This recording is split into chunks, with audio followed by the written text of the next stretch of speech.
4 games track. That means some of the sessions are going to be about writing for games, and some of them are going to be about writing about games. So it's 2 very different kinds of writing, but it's all writing. We all do these things together. So welcome.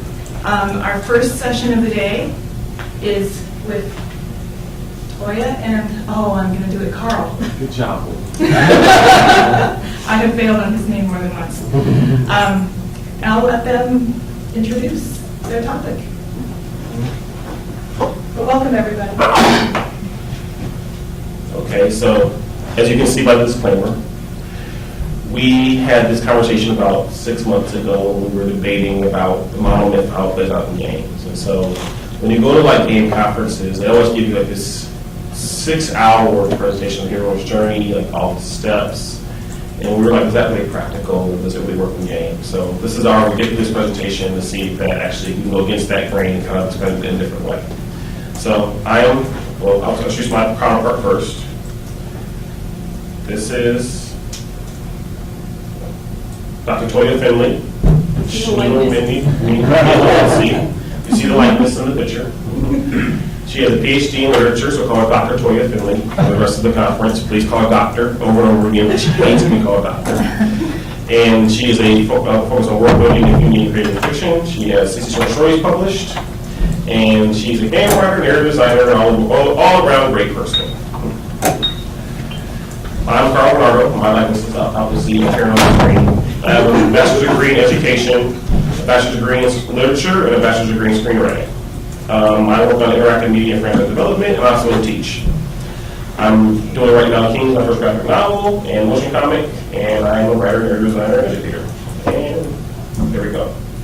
Okay, today, we're going to go over the hero's journey. We're going to introduce you to it really briefly, like 5-minute briefly, and talk about archetypes, and then blank slates, which we're fully realized characters, which you guys don't understand right now, but you will in a second.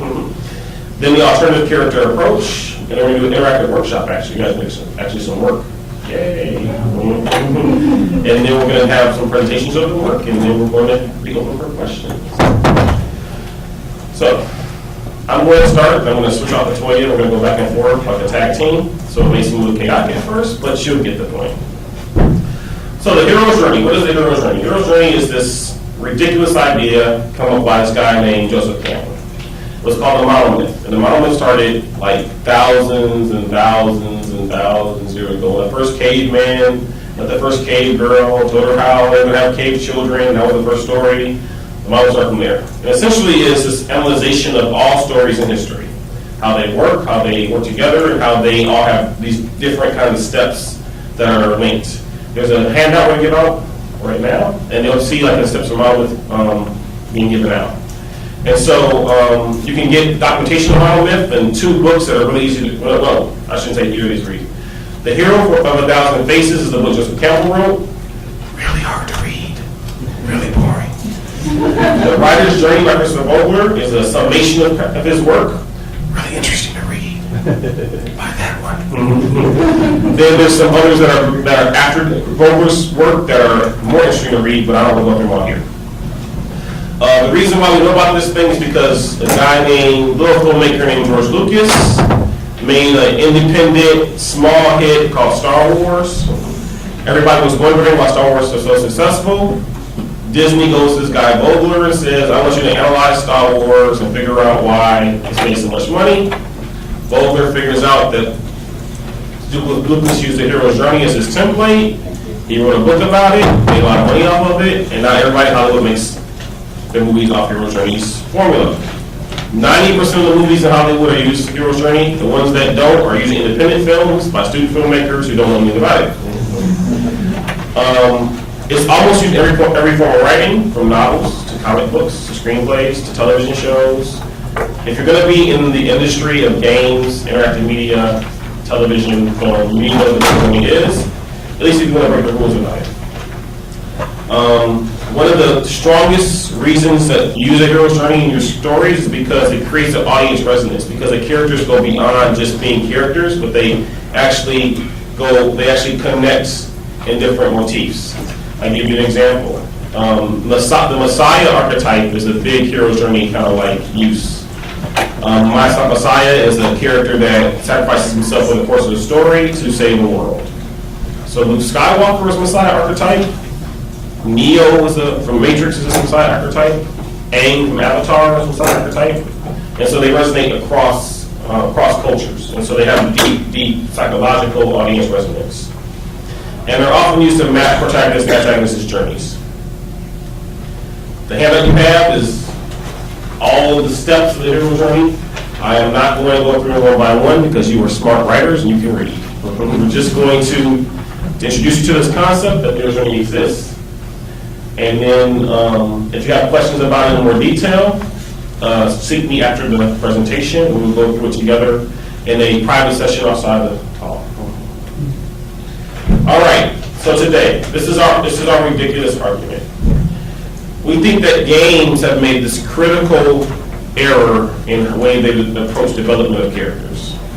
They create blank archetypes. So they create just the archetype motif that they can use. So if anybody plays a game can be their archetype, right? So they don't create characters, but archetypes. So let's say the game is about a guy who wakes up the motif, wakes up with no memory, in a bubbling vat of goo, gets out with special powers, cool special powers, yay! But he has no history. And the reason why they do that is because they want the character to engulf their personality on the player. No, sorry, they want the player to engulf their personality onto the character. But that's actually bad writing. So you have all these different archetypes that people wake up with. They wake up as a king or a prince, Messiah, a fool, a jester kind of character, a professor, a really smart character, doesn't know what to do, looking for information. An addict can be somebody who's looking for drugs, looking for different kinds of points to make their character stronger. An alchemist, that's a wizard or anything like that, has to do with magic or science. A soldier, we've all seen the Heroes of War, those kind of games.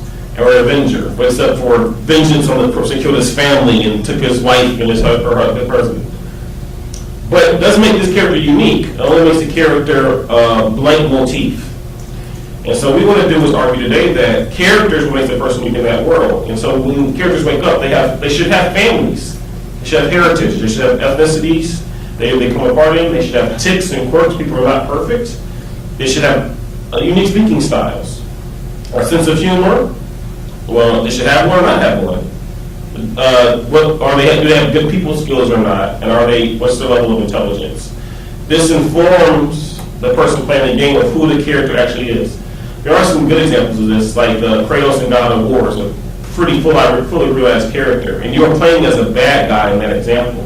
So in that game, if you played God of War 1, you can play God of War for a while and think, oh, I'm doing good things, I'm destroying evil. When you get to this point in the game where there's this poor guy in a cage, and you have to drag him in a cage, screaming and yelling to his death to open up the next door.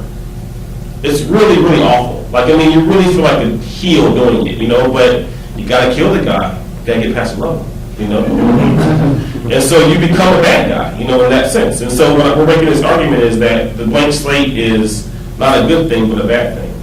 And Toya will take the next part of this presentation. Well, the other problem with the blank slate, can everybody hear me, by the way? Yeah. Mm-hmm. Is when you are dealing with NPCs. Because the NPCs are reacting to the player character's behavior as either good or bad. It's black and white, no gray area. And that's because you have this sliding scale of morality mechanic where you are increasing your good karma or bad karma, or you increase your hero points versus your villain points. And this makes things really predictable because based upon the player character's alignment, you can figure out how the NPCs are going to respond to you. You can go into a town, bomb it, people are running, screaming, terrified. You leave, work really hard on your good alignment, return as a good character. Everybody loves you! They fawn over you, they think you're the best thing ever. They don't question your change of heart. They don't run away from you. They don't seem to remember that you tried to obliterate them out of existence. Things like this should unsuspend our disbelief. So if we're going to use the hero's journey, we've got applications that can make both the player characters and the NPCs more believable and nuanced. And one problem with the blank slate, as Carl was saying, is they don't have a face. They do not have a distinct personality. The blank slate character is typecast. We've seen them before. An example is the Space Marine, which is basically in every space opera you've ever played except for Mass Effect. They have the gruff personality, they're no nonsense, and they probably have a troubled past. So, as Carl was saying, we are projecting this blank slate character onto ourselves, and supposedly this is immersive. I would like to say that's not very immersive at all. It's more immersive to become somebody else. It's more interesting, more immersive to play as somebody else. So when we're giving these characters unique personalities, unique quirks, we are informing players who they're becoming in the world. And the hero's journey shows them, players, how these characters are changing through the story and also through the choices that they make. So our argument is you should try to create a hero's journey for at least 5 to 7 NPCs in your game, with their own stories, their own happenings, their own goings on. Let them have their own progress through the game in the background. And we'll show an example for this later. Here's a great example of the blank slate. All right, the 3 classes in every game I can think of that has classes. Right, there's the average guy. He's all around good character to use. His shield and his stamina, everything's like all around great. The rough guy, if this is like a fantasy game, this guy's really short, usually a dwarf of some kind. He's really stout, really strong, carries an axe or some kind of big weapon. You know, he has really poor aim for some reason because short people that are stout have really poor aim. And that he is really reinforced by heavily guarded armor. And he comes from a culture of people who are also stout with guard armor. And this is interesting because this happens even across robots. Even in like Transformers, which you would think this would be applied. You have the scout, you have the leader, you have the armored guard. It's really interesting that it happens across any kind of character. Then there's the ranger character. The ranger is always the woman. Always the woman. If she's in the game at all, she's the ranger because she uses a bow and arrow because all women use bow and arrows, as we all know. Historical fact. You can't argue it. She also is really smart, really swift, and really fast because everybody who uses bow and arrow can run really fast. And it's designed. I understand the design mechanic because it shows like a balance in the game and using all the different characters for weapons. But it'd be interesting if you kind of play this against expectations, right? And my example would be the Hulk. The Hulk is super fast. Like he can jump like across mountains and stuff like that. Like he's a super fast character. But he also, body-wise, fits into the armored character's kind of motif, And so that's kind of the things we're trying to discuss is there's ways to get around like using just these classes of characters as your examples, All right. So there are lots of things that your NPCs can respond to when they're dealing with a player character. Take a personality trait, for example. You've got a female player character. She's generally seen as being honest. She has a relationship with a brother and sister. The brother does not find her to be so trustworthy. This is because this player character is more open with women than with men. And the brother expresses this in a conversation with his sister. She has no idea what he's talking about. These two characters have two completely different perspectives on this player character. It's not that she's shady, it's not that she's untrustworthy. She just discloses information to women while she doesn't to men. That's like key because based on the avatar your character chooses in the game could determine how people deal with them. For instance, if you chose a character that was, say, a 7-foot, really big guy, wouldn't he intimidate certain characters in your game? Would they be scared to give him information so if they're worried about or they want to give information more quickly because they're worried about the reaction you might have. Versus a 4-foot character nobody's scared of. The NPC should react to actually who the character is. Characters that have speech impediments. In real life, and how people react, people actually treat you differently based on how you can speak. If you're well-spoken, they're much nicer to you. They're more interested in what you have to say. If you're not well-spoken, they're more afraid. They're more put off by you. A little worried about how you're going to do things.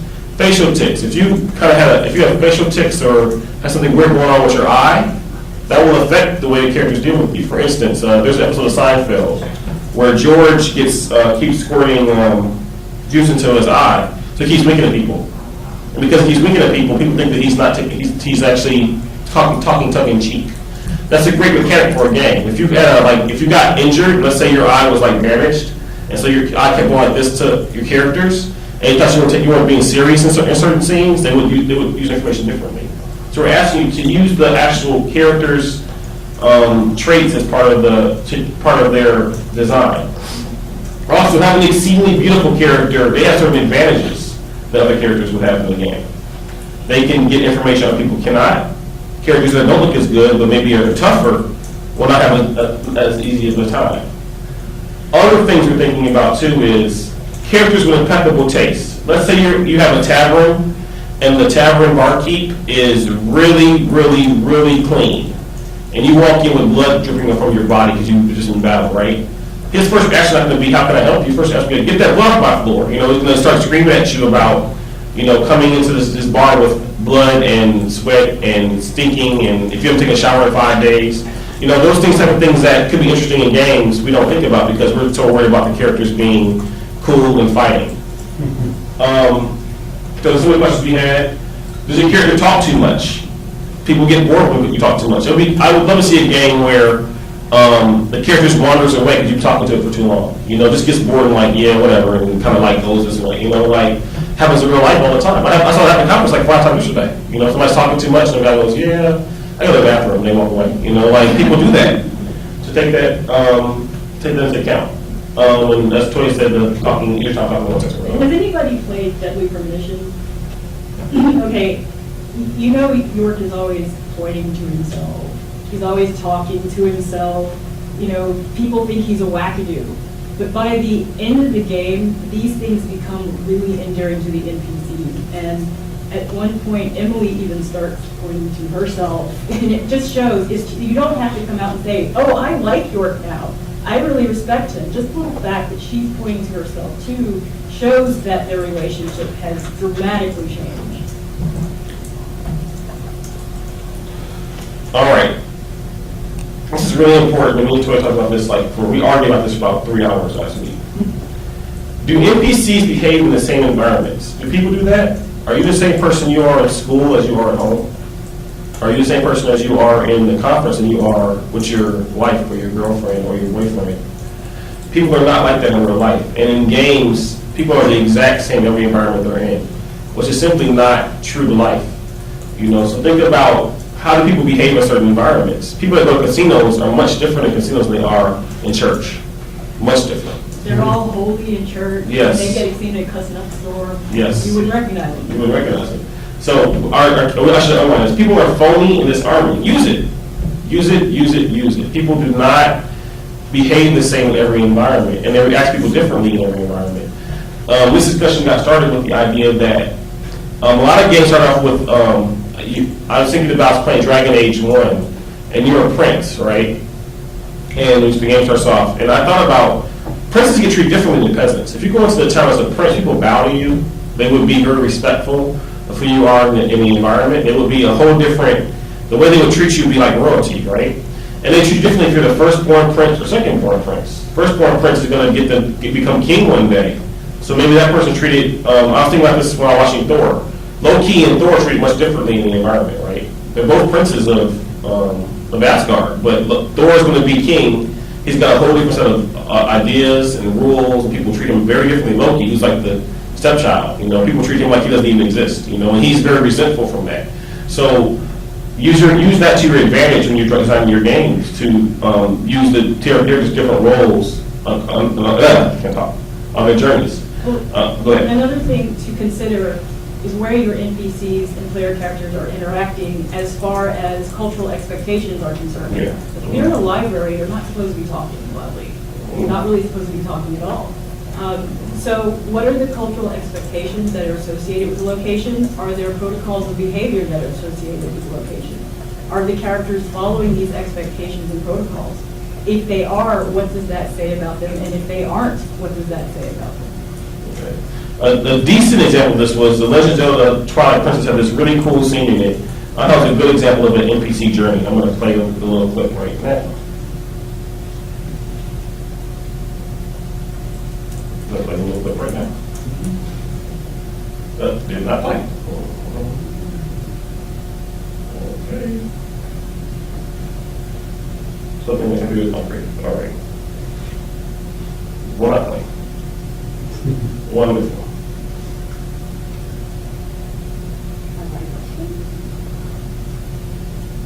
Someone about suggesting right-clicking on it? Right clicking, okay. No. No. It's I'll come back to it. It's on my computer. I'll come back to it. It's another presentation. And so let's talk about Fable 3. Yeah. In Fable 3, you can acquire a chicken suit. You either do this through a side quest or you can buy it.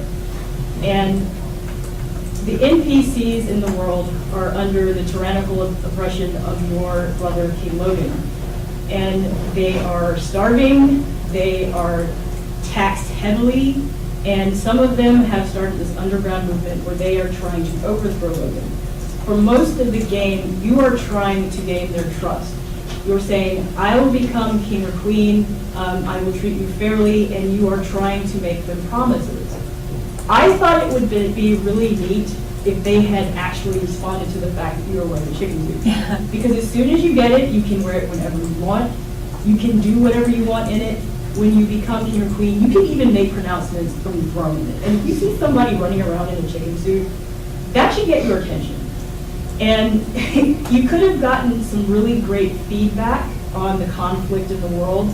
You could have gotten impressions of how the NPCs felt about the hero, and you could have even gotten glimpses into the NPCs' unique personalities. For example, you could have had a range of responses. They could have questioned the maturity of the hero. Were they ready to become king or queen? They could have questioned the seriousness and dedication of the hero. Some of them could have found it really funny and thought it was great that the hero had a sense of humor, especially after living under Logan for so long. Maybe they hadn't had anything to laugh about for a while. So we can use not only the main story campaign, but we can even choose something like what a character is wearing and what a player decides for the character to wear to show things that are going on in the world. All right. So really briefly, because we're going to do an exercise in a second, I'm going to go over just the kind of first stages of the hero's journey. I'm going to take about 3 or 4 minutes to explain this in kind of detail. The first stage is called Ordinary World. That's when you establish what the character does with everyday life, how things exist. I'm going to use Star Wars as my example because it's easiest. I know everybody knows seen Star Wars. If you have not, I seriously don't think like in this room has not seen Star Wars. Now maybe we're different at a different conference. I would say something different. The Ordinary World is Luke on the farm. He's a space farmer. He deals with Aunt Maru and Uncle Ben every day. He's very bored. He longs for adventure, listens to the stars. He deals with sand and buying robots from Jawas. The call to adventure is when he gets an opportunity to get out of that world. When somebody comes to him and says, your world sucks, do something different. That's when Obi-Wan Kenobi says, you should come with me and become a Jedi like your father. And then refusal to call, Luke says, no, I can't do that. I have to do homework, or I have to work on the farm. And they deny that idea of the call. Meaning the mentor is usually the person that calls you to adventure. I don't know why they're out of order usually, but meaning the mentor is usually the person. He needs to be one. The crossing of the threshold is when he reaches a point that he can't go back to his ordinary world. In Star Wars, the case is Uncle Ben and Uncle were killed by stormtroopers, the farm was destroyed, and he can't go back to that world. He has to go forth or be lost. They usually ends Act 1 in most stories. It doesn't have to, though. Once you're doing an NPC journey, the end of Act 1 can be really, I mean, the end of the hero's journey can be actually in very small scenes. It doesn't have to be a whole act or 3-act journey. The exercise we're going to do is we're going to do 5 characters in 5 different locations with 5 perks and 5 stages. You have 625 different combinations of things that happen in your game. So that's a really easy way to get your game to have some variety. All right, so look at this example from Beyond Good and Evil. The ordinary world in this example, Jade's the woman in the story. If you ever played Beyond Good and Evil, she's doing yoga with her kids. The call to adventure is the kids are captured. The refusal of call is Jade is captured. The meeting of the mentor is with Paige. You'll find the pages in a second. Rescues her. And the crossing of the threshold is when the shield needs repair and the eye of the monster can pay for it. And we're going to show that right now. Here we see the need for captioning.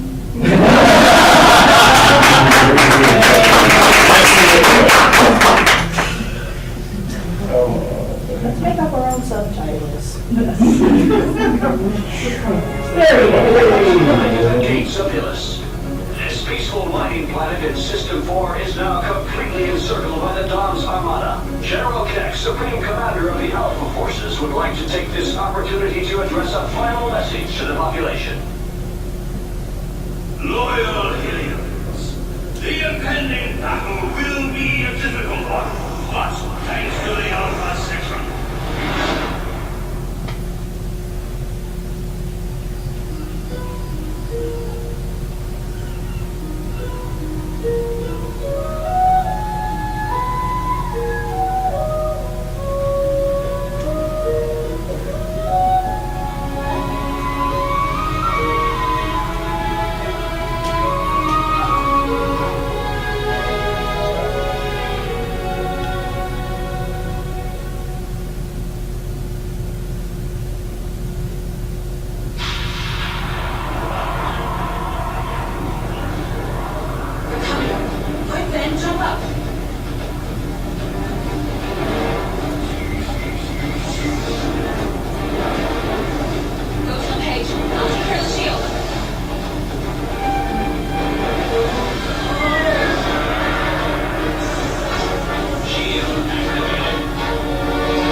really easy hero's journey kind of beginning for a game. Do you want to do the Twilight Princess clip as well? I do, I'm looking for it right now, actually.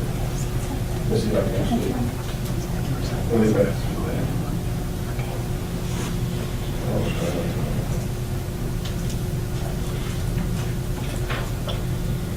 I don't like PowerPoint, I'm a keynote person usually, to be honest. Okay. I will come back to spot versus after we, I can't do the exercise. Let's do. Next slide. All right. So that's what I'm going to explain the exercise itself.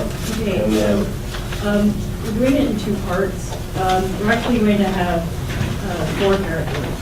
So you are going to create a character in slot 1, and then you're going to share your handout with 3 people and copy your character's information in one of their remaining 2 slots. So that's part 1. we're going to start this out. If you have questions, please ask us. We're here to help you. Doesn't be super detailed. We're just going to use examples that you make NPCs really cool. Does everybody understand the instructions? Does everyone have pens? We have 4 pens. Yeah. Raise your hand if you need a pen. We have, Okay, let's get it. We're going to do that.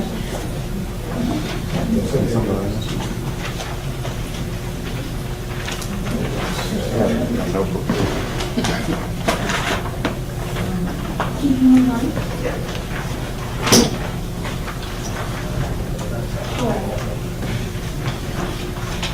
Can you put the instructions back on the screen? I will get it. Go. Wait a second. There you go. Pens?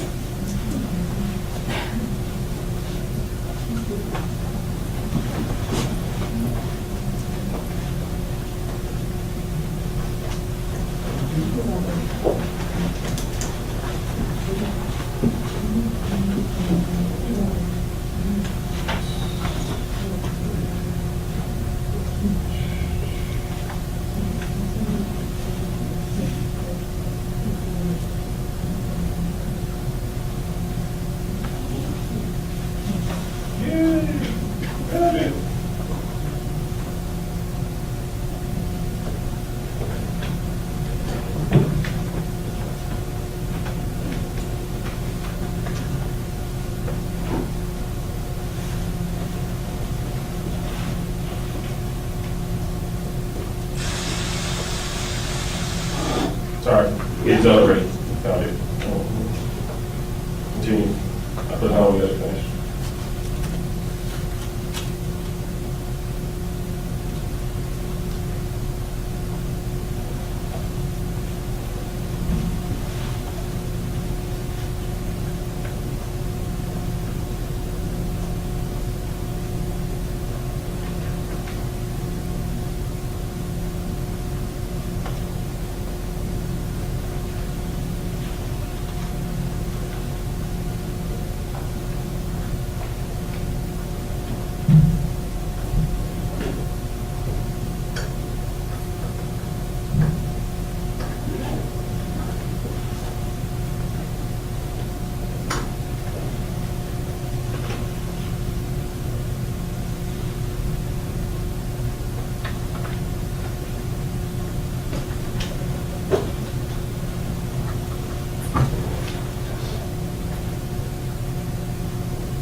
character, finds the value, and trigger.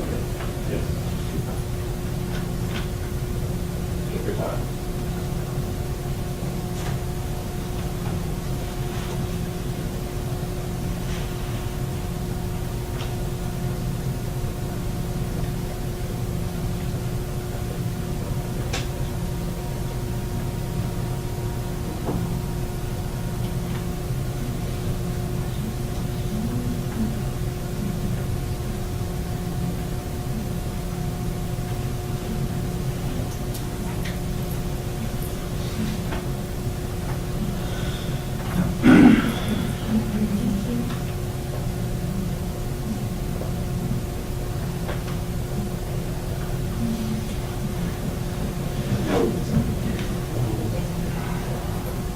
Raise your hand if you're done, if you need to exchange somebody.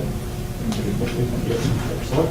How are we going to do this then? Once we have the sheets out, what's the ability to write down? No, you're right, you're the same character, so you're right, your character on his sheet, he's right, your character on your sheet. So I'll just remember what I wrote and write it out. Yes, right, he can, remember you wrote, you know the character very well. And you can, I mean, it doesn't have to be gospel, because he's using the character for his own story, so Sure. it doesn't have to be the exact same. Just don't screw people over, don't make something that's unusable, please. Like, you know, a moth that journeys to eat clothing in a closet and then dies in the day. Like, You read my paper? yeah, I did read your paper. Mothman. No, Legend Man should be a moth. Iced tea girl. She drinks iced tea.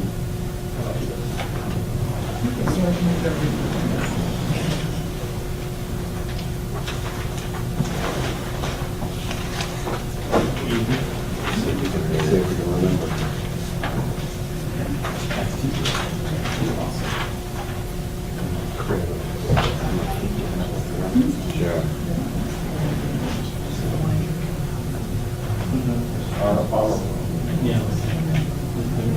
Anybody done?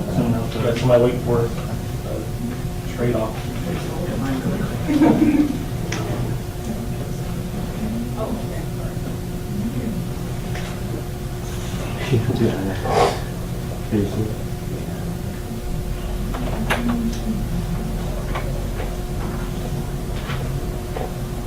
And as you're finishing up, I'm going to put the legends out of clip really fast.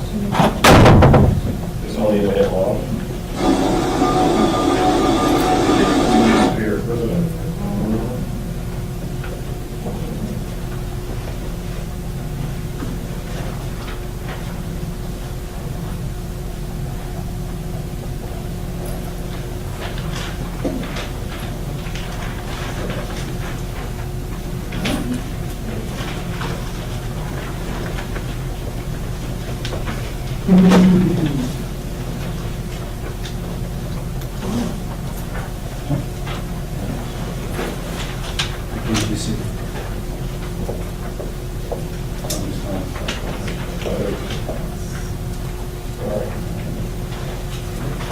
Here's the same legends that I was talking about, where the NPCs come to the rescue.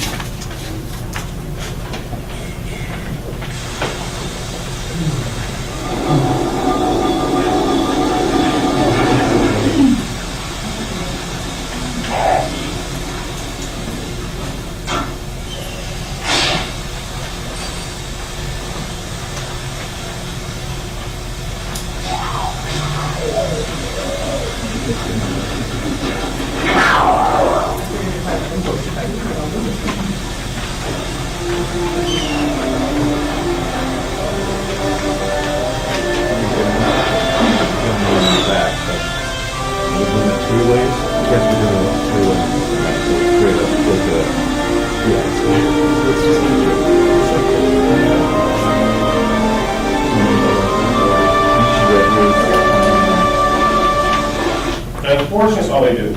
But it was cool. Cool was during the NPCs. Well, they do that because Link once helped them and equipped them with Yeah. the means to get into the castle. Yeah. So if Link hadn't helped them, that never would have happened. Right. They effectively changed each other's lives. We'll all have the same three characters. I was telling him, Any problems? Any issues? We just supposed to trade it once? Trade it all till your sheet's complete. So four characters. So. We don't have time to vote. We got time. We got about at least 7 minutes. Yes.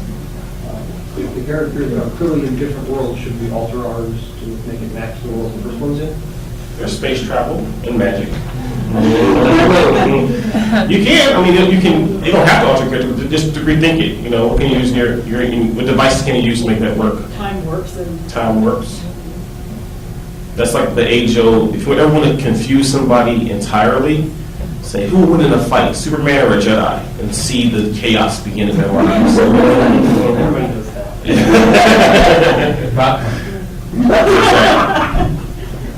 Just see absolute confusion. We have Wendy that wants to trade. Any traders? I have one trader in the corner, one trader. Anybody? Two traders in the corner, two traders right there in the corner, two traders. Excellent. So you want us to end up with our original sheet? Yes. Yes, I want you to end up in your original sheet. Oh, so yeah.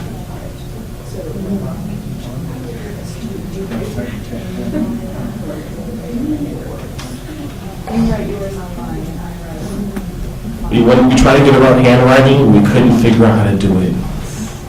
Handwriting, the last bastion of the evilness in the universe.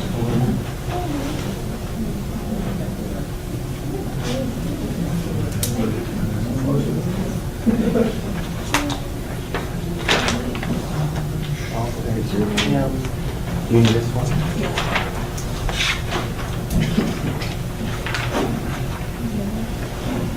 Where's my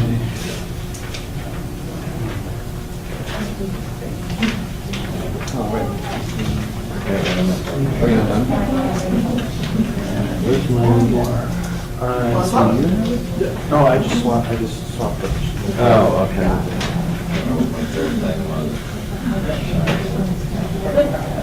Happy.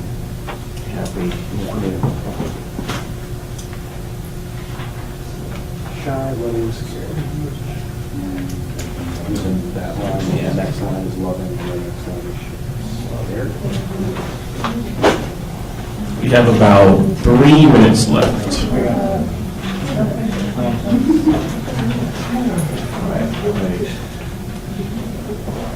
That's somebody who needs a grade.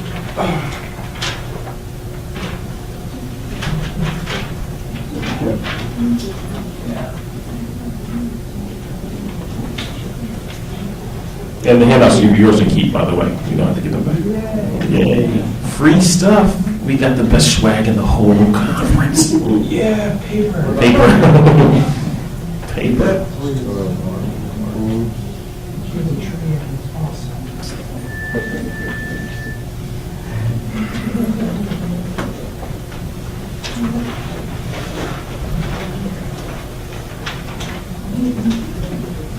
If you need more Heroes Journey worksheets, my email will be at the end of this presentation. I have about 40 or 50 kinds of resources. So if you need Heroes Journey stuff, I can email you a bunch of stuff after this. Why kill more trees?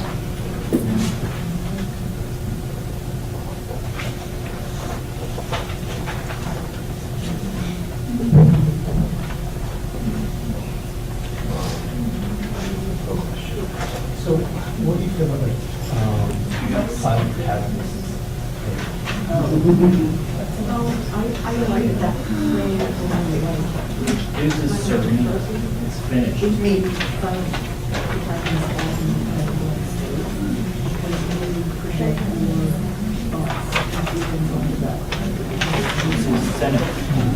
I like Wayne's a silent protagonist, but he has very defined characteristics. Like no fear everything. He doesn't talk at all. So you can do it without having him speak. But sometimes it's probably easier. Barker.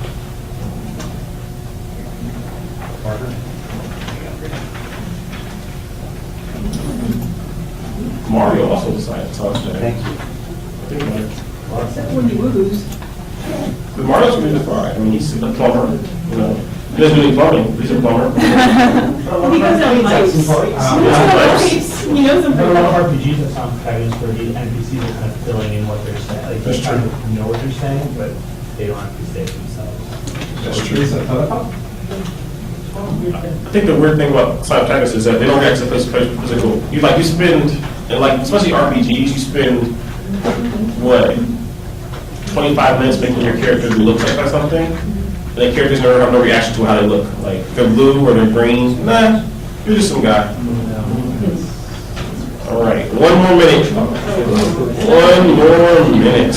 In the back, you need somebody to. No, I just have, I have a question. Okay. Yes. While we kind of kill time. Sure.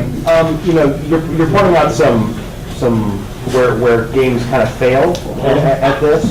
But I'm curious to know, like, do you have like a top 3 games that do it really well? This idea of characters interacting and reacting appropriately Again, to I would say Deadly Premonition. Deadly Premonition. I would say Shenmue 1 or 2.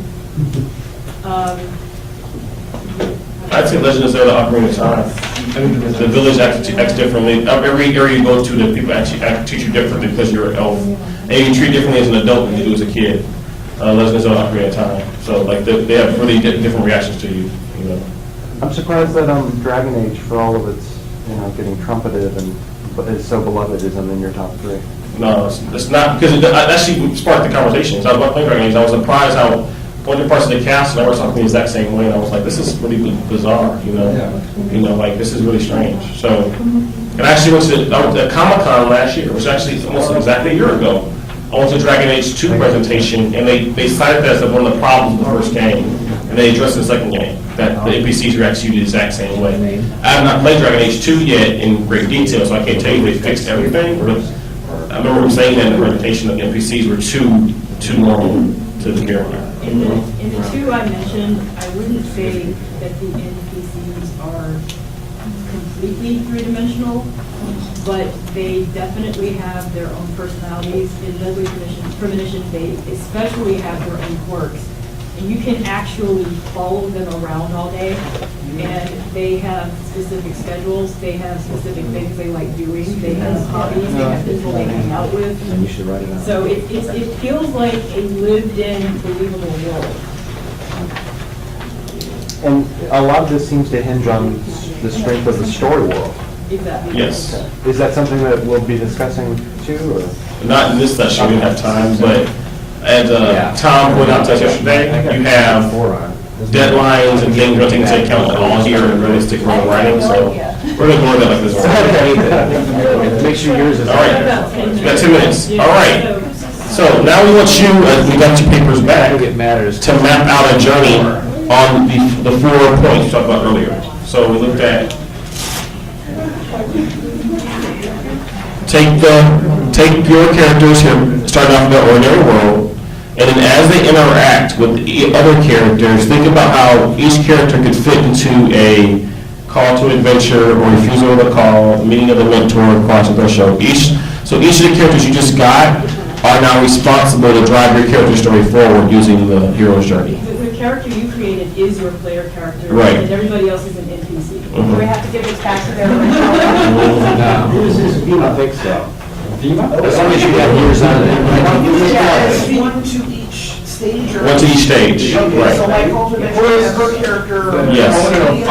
His character. Yes, Okay. yes. That's the goal. So it doesn't have a name, but it involves someone named Pierce? Pierce, Paige Pierce. Pierce, your awesomeness. You're needed. That's me. Who is Skate? I know exactly what you're. I'm not quite done. Oh, yeah. And the goal of this is to show that NPCs have their own creators. They're not alone in the universe.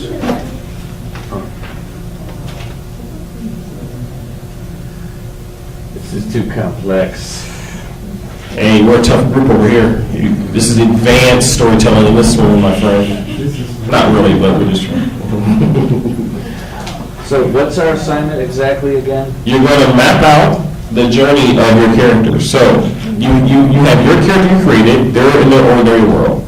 As they come into interactions with your other characters, the other characters should drive a call to adventure, the meeting of the mentor, crossing the threshold, and your character should refuse the call at some point. It's really not that difficult, actually, you think about it. So your character is a barber, he meets a butcher. What does the butcher want from him? What does he want from the butcher? How does the butcher drive for meat change your character? Can someone's character actually be the reinforcement of the ordinary world of this is the person's ordinary life you're simply trying to save or continue, or are they the ones you're trying to get away from? Absolutely, but when one of the things about life is, once you meet somebody else, they want something from you, you want something from them. Rarely are they in sync. So what's not in sync there? What's out of sorts? Where's the conflict? Where's the conflict in that relationship? No one wants the same thing. If you do, you usually are married or a couple, and even then, that's not always true. So how much research do you already have right now? With full? You can write down as much as you like. You can write down 5 sentences and just explain it in a grand scope. You can write down 5 paragraphs if you can do that in 3 minutes.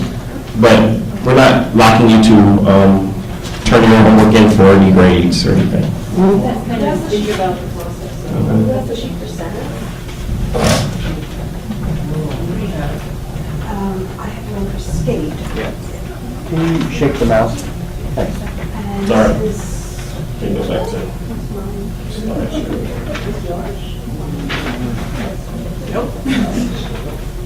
That's better.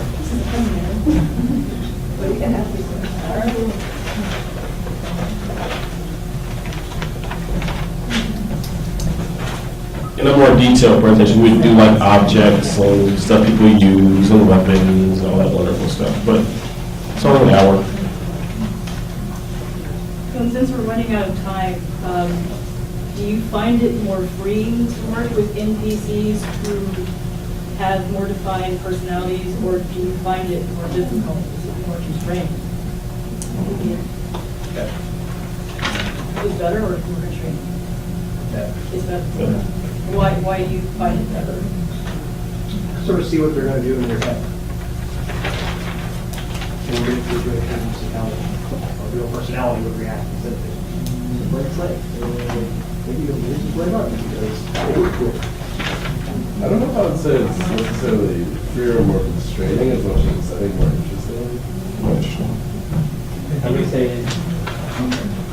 I would say, that in its constraints, it's more helpful. How so? Well, I mean, you already have these highly defined characters, so you have to mold the character that you made to how they would interact with those people and how they would conquer territories. Just like you would in your own life. So the player characters are just growing in talk. Yeah. Like otherwise, you make a character, if you want to go to the market, you make a character that's a bus driver. It makes it, that's a good point, because it makes it like not egocentric, which are, the whole world's created around your character's journey. It gives reasons your journey goes places and how they react to I think initially, there's the challenge of like, okay, well, how do they mesh? Because, they're already defined, and they were defined by different people, you need to kind of figure out how they all fit together. But once you get that little bit of, okay, this is how they're going to fit together, everything else just writes itself. Yes? Oh, no. Okay.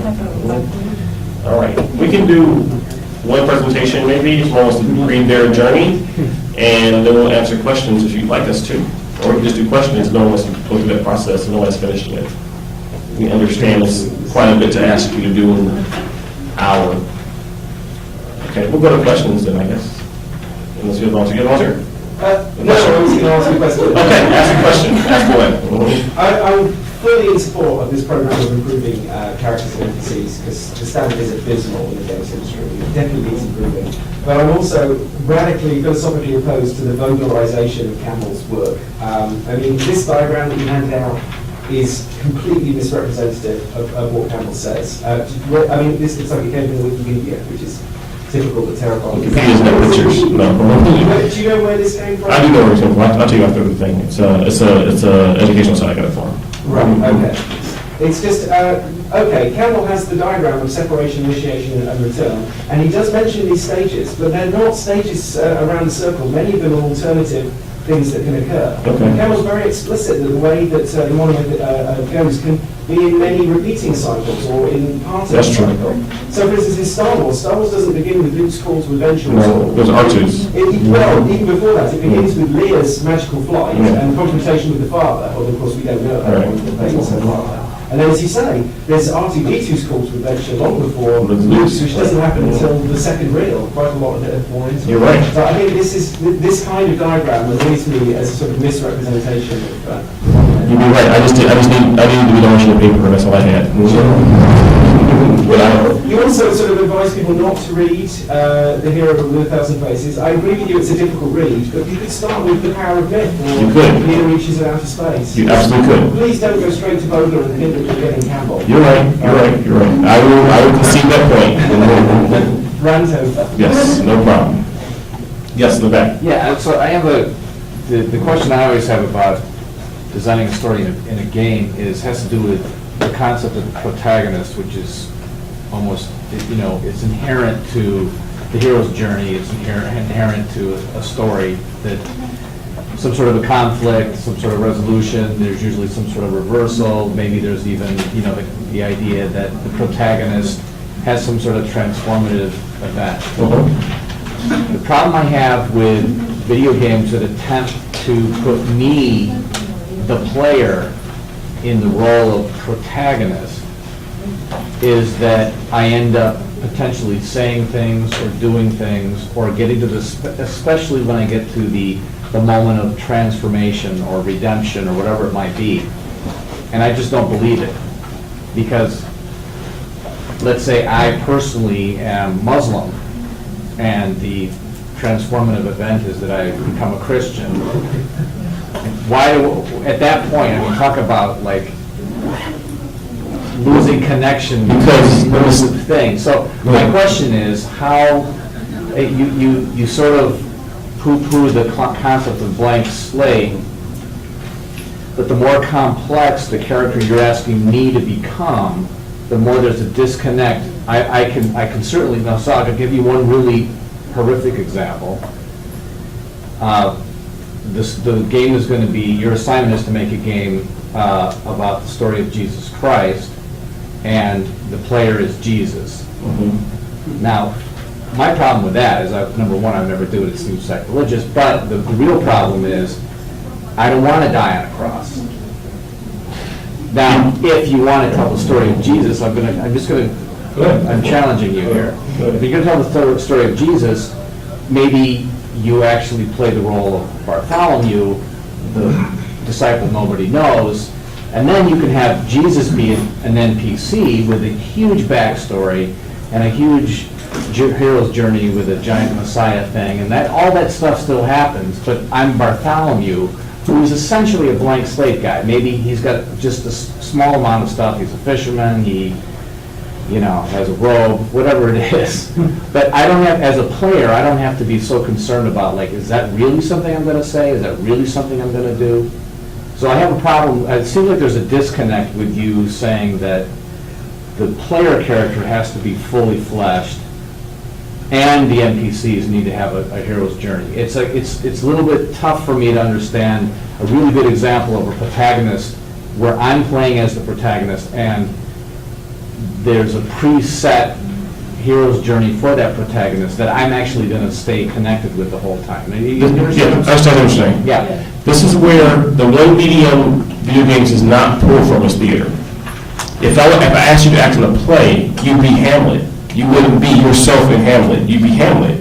And you would then buy into the journey Hamlet to go on because that's the part of the role Hamlet plays. Yeah, but where's my choice when I'm playing Hamlet? I'm just... Video games have, most of the time, they have imagined choice. They don't have real choice.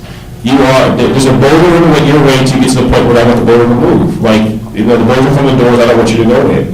We have a myth that video games have choice. They really, most times don't, especially ones that are third-person shooters, third-person adventure stories. They're really not choice-based stories. They're linear. Yeah, they're linear. So it's not like you have an entire world to explore. You can explore the world, but there are things that happen in the world at particular moments. I want you to see them in a video game. They're not the way that we pretend to. What are you doing that is too much thinking about the previous mediums that have been successful and not sort of paying attention to what's actually successful about this new medium, which is not a book, and which is not a play, which is not a movie. Our point would be is that the mistake games are making, in our opinion, is that we're pretending like we're players playing as themselves, and the players not playing as themselves. They're playing as a character that we're choosing for them to play in, and once they make that choice, then we're letting them engulf their values onto the powers we give them. So we give them very defined power characteristics, but not very defined personality characteristics. And that's what we're saying. So like playing as Jesus Christ would, in our opinion, be a mistake because Jesus can't get hurt in that way. Like it would be very difficult to do Jesus Christ because you can't have this kind of journey you would need to. He's a more mentor character. He would be a protagonist character in the story. Even in the Gospels, Jesus Christ is a mentor figure that goes on a journey. He's not a character that's a protagonist like as is David.